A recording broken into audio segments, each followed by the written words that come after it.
Hey guys, and welcome back to our channel How to Guide. In this tutorial, we are gonna look at how to hide chats in line. Now let us begin.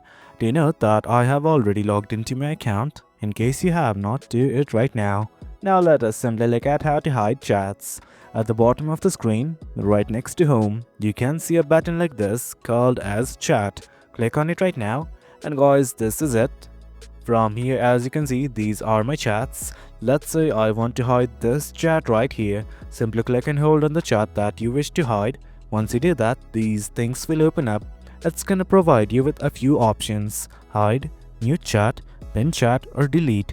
Right now, we want to hide it, so I'm simply gonna hit on hide. It's gonna ask for my confirmation. I'm just gonna click on hide once again. And guys, that is it. That's how we hide chats in line. The process is quite easy.